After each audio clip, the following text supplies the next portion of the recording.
Her name was Chloe Sterling. She was 18 years old, and on the night that should have been the brightest moment of her life, she had to blow out the candles on her own graduation cake inside a house with every light turned off. The Portland rain lashed against the windows. The white frosting on the kitchen table had begun to soften and melt.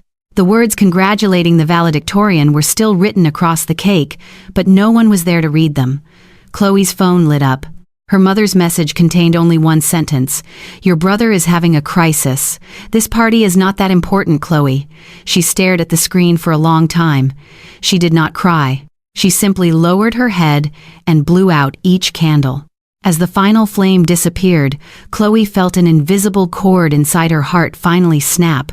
For years, she had lived like a shadow beneath a spotlight reserved entirely for Julian. It was family favoritism disguised beneath beautiful excuses. Julian was 21 years old, and his parents described him as a programming genius with a sensitive soul. Richard proudly told visitors at the art gallery that his son was developing a product that could transform the technology industry. No one mentioned that Julian had dropped out of college after his first semester. No one said that he slept until noon, played video games until dawn, and abandoned every project the moment someone asked him to take responsibility. Julian had his own private studio and a new computer.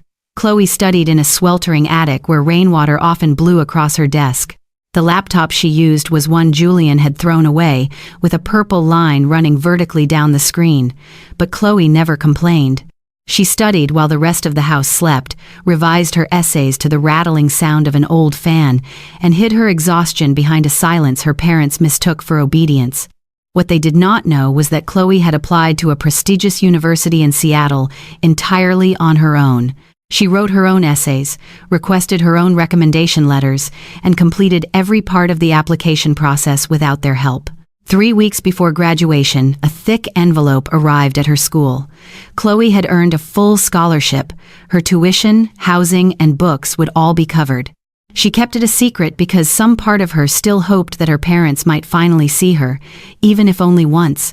She hung the lights in the backyard herself, ordered the cake, and wrote every invitation. Chloe believed that on that night, she would finally step out of the shadows. But shortly before the party, Julian came home like a storm. He had just been fired from his internship for insulting his supervisor and failing to complete his work. The front door slammed against the wall. A ceramic vase shattered across the floor. Julian kicked over a chair, hurled his phone at the wall, and screamed that everyone was conspiring against him. Richard immediately called the guests and canceled the party. Diana tore down the lights in the backyard. No one asked Chloe what she wanted. When Chloe asked why her graduation always had to disappear whenever Julian became angry, Diana spun around to face her. "You are so selfish. Your brother is showing signs of depression, and all you can think about is a party." Diana knew that Julian had never been diagnosed with anything. But she also knew that this kind of gaslighting had always been enough to silence Chloe. Julian came down the stairs with a smirk curling across his lips. "Your scholarship is nothing compared to the pressure a genius has to endure." Chloe looked at her brother, then at her parents. Richard avoided her eyes. Diana folded her arms and waited for Chloe to apologize. But this time, Chloe did not apologize. She placed the scholarship envelope on the table. The sound of paper touching wood was barely audible, yet the entire room suddenly fell silent. They still believed she was the weakest child in the family. They had no idea that Chloe already had a way out of that house, and she did not need anyone's permission to take it. The doorbell rang just as Richard was about to snatch the scholarship envelope from Chloe's hand. No one moved. Outside, the rain continued pounding against the roof, like cold fingers knocking against the flawless shell this family had spent years constructing. Diana went to open the door. Anger was still written across her face, but a second later, her entire expression changed. Arthur Sterling stood beneath the porch light. Chloe's grandfather was over 70 years old, with neatly combed silver hair, a straight back, and sharp eyes. It was as though his many years as an architect had taught him to see through every beautiful coat of paint and recognize the rotting foundation underneath. He held a small box wrapped in dark blue paper. He looked at Diana. "Where is everyone?" Diana hesitated. "The party had to be canceled. Chloe is not feeling well." Arthur turned his head and looked inside the house. Chloe stood beside the melting cake. A streak of white frosting stained her clothes. Julian leaned against the staircase with a contemptuous expression. Broken pieces of the ceramic vase were scattered across the floor. Arthur did not need to ask another question. He stepped inside, closed the door behind him, and placed the box on the table. Richard forced a smile. "You came without telling us." Arthur looked directly at his son-in-law. "If I had warned you, you might have had enough time to clean up the evidence." The room immediately fell silent. Richard explained that Julian had just suffered a serious shock. He had been fired, his mental state was unstable, and the entire family needed to make helping him through the crisis their first priority. Arthur looked Julian up and down. A 21-year-old man who destroys his home because he has been forced to answer for his own behavior is not a genius in crisis. He is an adult who has been raised to believe that everyone else must pay the price for him. Julian let out a dry laugh. "You do not understand the pressure my generation faces." Arthur did not become angry. It was his calmness that made Julian begin to lose confidence. "I understand pressure very well. I also understand the difference between someone who is struggling and someone who is a parasite." Diana stepped forward and placed herself in front of her son. "Dad, you cannot speak about Julian that way. He is extremely sensitive." Arthur turned toward her. "And what about Chloe?" Diana froze. That simple question left her unable to find an answer. Arthur looked at the old laptop sitting on the chair, then at the broken glass on the floor, the lights that had been hastily removed from the backyard, and the ruined cake meant to celebrate the valedictorian. "You are supporting a 21-year-old parasite by draining the strength from an 18-year-old child." Richard clenched his jaw. "You are exaggerating everything. We are only trying to protect Julian's future. He has real potential. He just needs more time and more resources." Resources. That single word made Arthur understand what Richard was truly afraid of. For months, Richard had repeatedly asked to borrow money from the family trust so he could expand the art gallery. He claimed the business was growing and that one investment would allow them to enter Portland's high-end art world. But Arthur had never agreed. Now Richard was not looking at him like a father trying to protect his family. He was looking at him like a debtor, terrified that the final door was about to close. Arthur turned toward Chloe. "Do you know why I came?" Chloe shook her head. He pulled a crumpled invitation from the pocket of his coat. "You sent me an invitation. But this afternoon, Richard told me that you were sick and did not want to see anyone." Chloe looked at her father. Richard avoided her eyes. The lie had been exposed far too easily. Arthur opened the box on the table. Inside was an old silver fountain pen engraved with Chloe's name. It was the gift he had received when he graduated from college. "I plan to give this to you in front of everyone." Chloe gently touched the box. Her throat tightened. It was not because the gift was expensive. It was because, for the first time that night, someone had remembered that this day belonged to her. Arthur pulled a car key from his pocket and placed it in Chloe's hand. "Do you want to leave this artificial glass cage?" Diana immediately stepped forward. "Dad, you cannot take her away because of one argument." Arthur looked at her. "This is not one argument. This is the result of years spent teaching Chloe that her worth must always come after Julian's feelings." Richard changed his tone. "Chloe, you are upset. Go upstairs and rest. We will talk about this tomorrow morning." But Chloe had heard that sentence too many times. Tomorrow morning always meant that everything would be buried and that she would be expected to apologize to keep the peace. This time, she turned around and walked upstairs. She collected her scholarship documents, her identification, a few essential clothes, and the notebook containing her enrollment plans. Her entire 18 years of life fit inside a single canvas bag. When Chloe came downstairs, Diana was no longer angry. She began to plead. "Leaving like this will give your grandfather the wrong impression. The gallery is at a very important stage. This family needs to stay united." Chloe understood that what her mother feared losing was not her daughter. She was afraid of losing the money. Julian folded his arms and gave her a cold smile. "Go ahead. Let us see how long you survive without Mom and Dad's money." Chloe stopped in front of her brother. "At least I survive through my own ability, not by living off everyone else." The smile disappeared from Julian's face. Chloe walked outside with Arthur, the door closed behind her. For the first time in her life, the sound of that door did not feel like an ending. It sounded like a lock had finally been opened. The first few days at Arthur's house were so quiet that Chloe found them frightening. There were no doors slamming in the middle of the night. There was no sound of Julian shouting because the internet was too slow. Diana no longer stood outside her room, reminding her to give in to her brother so the family could remain at peace. Every morning, Chloe woke in a small bedroom overlooking a garden filled with maple trees, and it took her several seconds to remember that she was no longer trapped inside that sweltering attic. Arthur never forced her to talk about what had happened. When he noticed her light still burning late at night, he simply left a cup of tea outside her door. He repaired an old study desk, bought her a laptop that met her needs, and cleared a drawer where she could safely store her enrollment documents. That ordinary kindness caused her more pain than she expected. Chloe realized she had lived inside a toxic family for so long that even the smallest acts of care made her suspicious. When Arthur asked what she wanted to eat, she immediately told him that anything was fine. When he asked her to choose a paint color for her room, she stood there in silence because she had never imagined that her preferences might matter. Healing did not happen in a single moment. It began when Chloe learned how to sleep without listening for footsteps in the hallway. It continued when she discovered that saying no did not automatically make someone angry. Little by little, she began to believe that she did not have to be useful in order to deserve love. It was also at Arthur's house that Chloe reunited with Lucas Bennett, the grandson of the neighbor next door. Lucas was studying law in Seattle and had returned to Portland for the summer. He had known Chloe when they were both children, before she became the girl who always lowered her head and apologized even when she had done nothing wrong.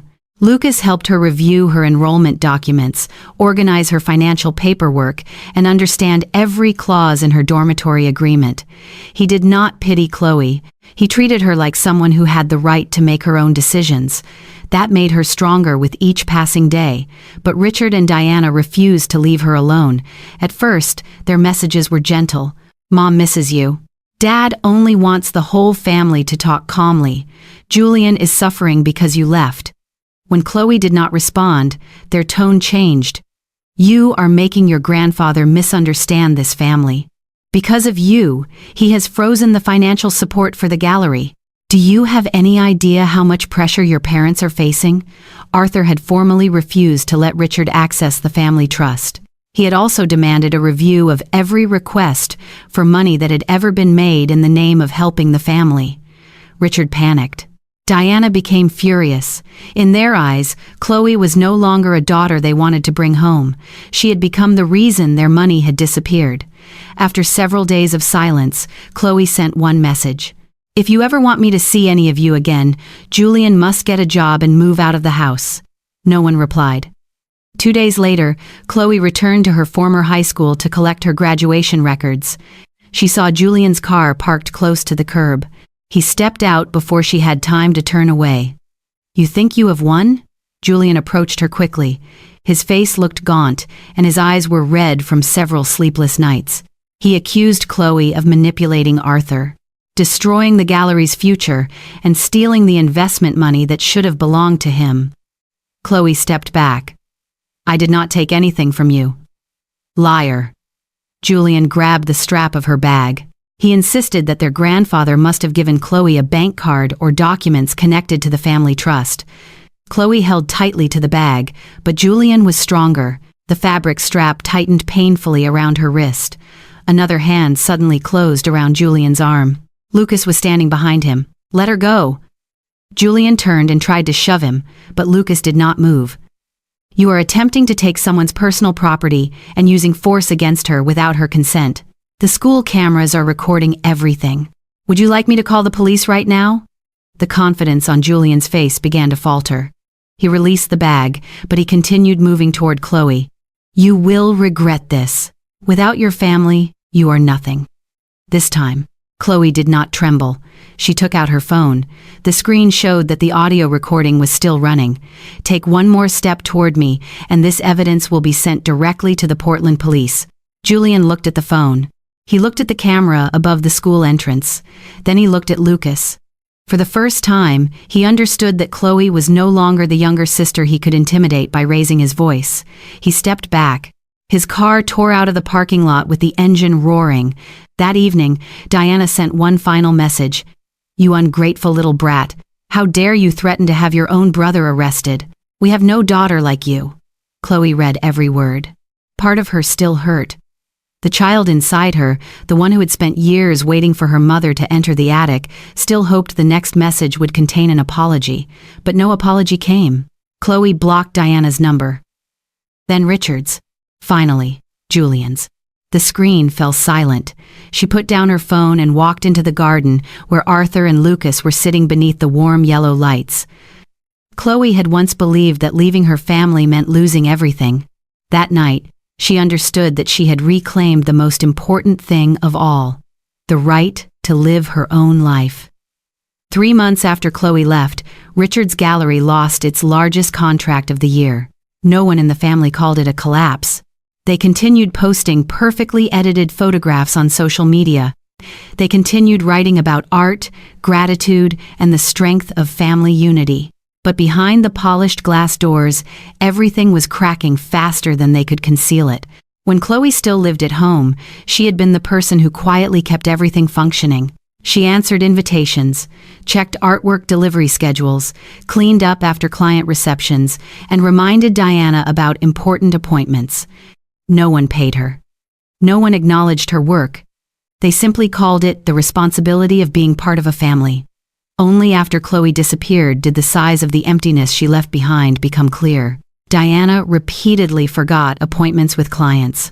Richard sent the wrong price list to a longtime collector. An exhibition had to be postponed because no one had checked the shipping documents. Rumors quickly spread through Portland's art community that the Sterling Gallery was in trouble. But the greatest blow came from Julian. After Arthur froze all financial support, Julian no longer had money to buy new equipment or pay his private debts. He demanded that Richard sell part of his personal collection to invest in a technology project that had never existed beyond a few presentation slides. Richard refused. Julian exploded. He smashed a display case inside the gallery in front of 2 clients. Someone recorded a short video, and it spread through a private group of local collectors. The image of the perfect intellectual family shattered within days. Richard blamed Diana for spoiling their son. Diana blamed him for failing to earn enough money to keep the family stable. Julian accused both of them of destroying his talent. Without Chloe standing between them and absorbing all their anger, they began attacking one another. Arthur knew everything, but he did not interfere. He only gave Chloe the gallery's financial report after she asked whether the business was truly in danger. She read every page in silence. Chloe felt no pleasure in watching her parents fail. She did not celebrate the knowledge that Julian was panicking. Even after blocking all communication, part of her still remembered the rare family dinners when they had laughed together. Healing did not mean that the memories disappeared. It meant that the memories no longer controlled her decisions. A few weeks later, Julian disappeared from Portland. He had borrowed money from several people to develop an unfinished application, then fled when his creditors began appearing at the gallery. Richard and Diana were forced to sell one of their smaller locations, reduce their staff, and move out of the large house that had appeared in hundreds of family photographs. Diana sent Arthur a long letter claiming that Chloe had destroyed everything. Arthur did not respond. Instead, he called Chloe into his study. On the desk were the trust documents Richard had tried to access for years. Chloe assumed Arthur only wanted to explain the family's financial situation, but he pushed the papers toward her. He had revised the terms governing the trust. After Chloe completed her education, she would become a joint trustee of the assets reserved for the next generation.